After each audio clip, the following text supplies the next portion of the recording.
बिहार के मुख्यमंत्री नीतीश कुमार के बयानों को लेकर सभी कंफ्यूज हैं। राजनीतिक विश्लेषक उनके बयान का जब तक मतलब समझते हैं, उनका दूसरा बयान आ जाता है।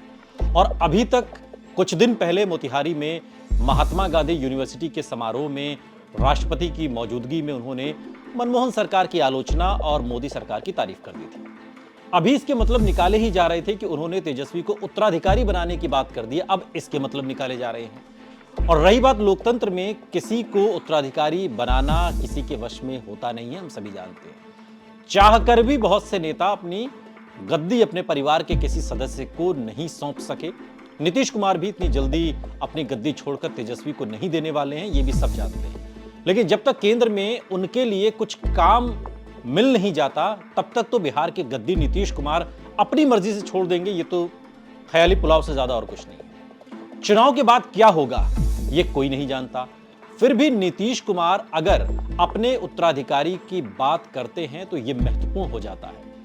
कुछ ऐसे मसले हैं, कुछ मुद्दे हैं, कुछ की पॉइंट्स हैं जिनके जरिए आप समझने की कोशिश करिए कि आखिर नीतीश के इस तरह के बयानों के मायने हैं क्या, जिसके चलते नीतीश को तेजस्वी यादव को अपना उत्तराधिकारी घोषित करने में ही भलाई नजर आ रही है।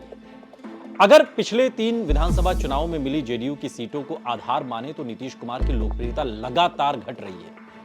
2010 के चुनावों में जेडीयू बीजेपी के साथ मिलकर चुनाव लड़ी थी। जेडीयू को बंपर सीटें मिली, करीब 115 सीटें। 2015 में बीजेपी और जेडीयू अलग हो गए और सीट भी घट गई। इस बार पार्टी को केवल 71 सीटें मिली। 2020 आते आते जेडीयू की सीटें और कम हो गई, 44 पर पहुंच गई।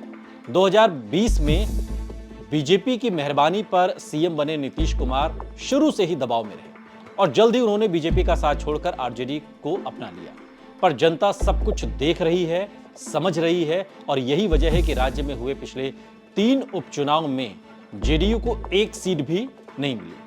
2 सीट बीजेपी को मिली और मोकामा की सीट आरजेडी को मिली, और वो भी सीट अनंत सिंह की अपनी सीट है। अनंत सिंह खुद हों या परिवार, इस सीट पर वो निर्दलीय भी जीतते रहे, ऐसा कुछ पार्टी जैसा नहीं है। नीतीश कुमार समझ रहे हैं कि अब उनकी राजनीति प्रदेश में खत्म हो चुकी है। कोई और विकल्प उन्हें अब तलाशना होगा, वरना राजनीति में कहीं वो शून्य ना हो जाएं, ये डर भी उनके अंदर में है, जो इन बयानों से समझ में आता है। बिहार में जातिगत जनगणना का मुद्दा बहुत काम करता हुआ नहीं दिख रहा। सबसे बड़ी बात यह है कि जेडीयू पार्टी के लोगों में ही इसको लेकर असंतोष पैदा हुआ है। जाति सर्वे की जो रिपोर्ट आई है, उसके आधार पर अगर हिस्सेदारी की बात होने लगी तो नीतीश के कोर वोटरों को ही परेशानी इसमें बढ़ती हुई नजर आएगी, जो कुर्मी वोट बैंक है। अभी से अति पिछड़ी जातियों के लोगों में टिकट की डिमांड बढ़ती जा रही है, पर जीत का आधार केवल जाति की संख्या नहीं होती। ये नीतीश कुमार से बेहतर भला कौन जानता है। नीतीश कुमार की पार्टी के एक सांसद हैं सुनील कुमार पिंटू, उन्होंने तो जाति जनगणना की रिपोर्ट पर ही सवाल खड़े कर दिए। दूसरी तरफ महागठबंधन की सहयोगी पार्टी आरजेडी के एमवाई यानी कि मुस्लिम यादव समीकरण के लिए भी जाति सर्वे ठीक नहीं माना जा रहा।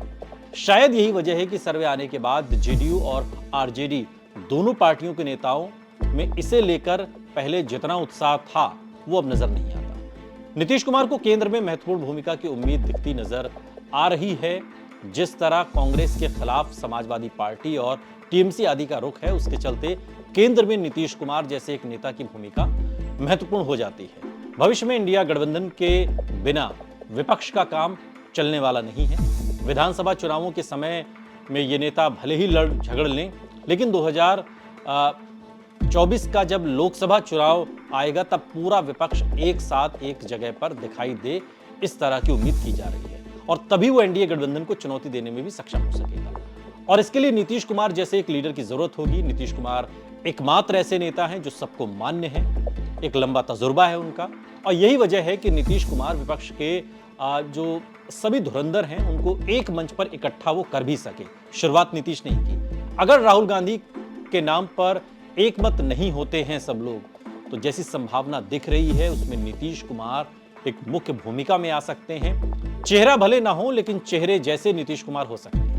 नीतीश कुमार के परिवार में उनका कोई उत्तराधिकारी नहीं है, हम सभी जानते हैं। कोई परिवार से नहीं है जो राजनीति में हो। नहीं, नीतीश कुमार ने ऐसी कोशिश ही की। उनकी पत्नी का देहांत हो चुका है। बेटे निशांत कुमार इंजीनियर हैं और उनकी रुचि राजनीति में नहीं है। नीतीश कुमार के एक भाई हैं और वो किसानी करते हैं। नीतीश की 3 बहनें हैं, मगर उनके घर से भी कोई राजनीति में नहीं आया। और इस तरह नीतीश कुमार ने कभी अपने परिवार या रिश्तेदारों को अपने नाम पर राजनीति करने नहीं दी। इसके साथ ही उन्होंने अपनी पार्टी में नंबर 2 भी कभी तैयार होने नहीं दिया। पूरी पार्टी नीतीश के नाम पर ही चुनाव लड़ती रही, जीतती रही, हारती रही, जो भी रहा। कोई उभरने की कोशिश अगर किसी ने की या ज्यादा महत्वाकांक्षी हुआ तो नीतीश कुमार ने उसे दूरी बना ली, उसे किनारे लगा दिया। और यही वजह है कि नीतीश कुमार का आज तक कोई राजनीतिक उत्तराधिकारी है नहीं। इसलिए अगर कोई मजबूत उत्तराधिकारी मिल रहा है तो इसमें नीतीश कुमार को भलाई इसमें दिख रही होगी। एक और तथ्य है कि आडवाणी की रथ यात्रा को रोककर लालू प्रसाद यादव आज तक खुद को देश का सबसे बड़ा धर्मनिरपेक्ष लीडर अपने आप को साबित करते हैं। आज भी बिहार में मुस्लिम वोट उनके साथ जिस तरह लगा हुआ है, उसके पीछे ये एक वजह हो सकती है। बीजेपी के साथ कई बार चुनाव लड़कर मुख्यमंत्री ही नहीं, केंद्र में मंत्री बनने वाले नीतीश कुमार के पास भी बीजेपी का सबसे बड़ा विरोधी बनने का मौका है। इसके पहले भी वो बार बार ये दिखाने की कोशिश करते रहे कि उन्हें बीजेपी में नरेंद्र मोदी कभी भी पसंद नहीं रहे। गुजरात में अल्पसंख्यकों के साथ हुए अत्याचार को मुद्दा बनाकर वो नरेंद्र मोदी पर हमला करते रहे और अब नरेंद्र मोदी का विजय रथ रोकने के लिए वो विपक्ष को एक मंच पर लाए हैं। अगर बिहार की सत्ता छोड़कर वो फुल टाइमर के रूप में इंडिया गठबंधन को समय देते हैं और बीजेपी को फिर से केंद्र में आने से रोक देते हैं तो विपक्ष के सबसे बड़े नेता के रूप में उभरने का उनके पास एक गोल्डन मौका है। बिहार में फिर से उनकी पार्टी सत्ता में आने वाली नहीं है, ये बात वो अंदर खाने जानते हैं और अच्छे तरीके से समझते हैं। तमाम राजनीतिक जो जानकार हैं बिहार की, जो सियासत को समझते हैं, वो भी ये बात कहते हैं। इतना ही नहीं, आरजेडी सरकार बनाने के नंबर गेम में भी उनसे बेहतर पोजीशन में है।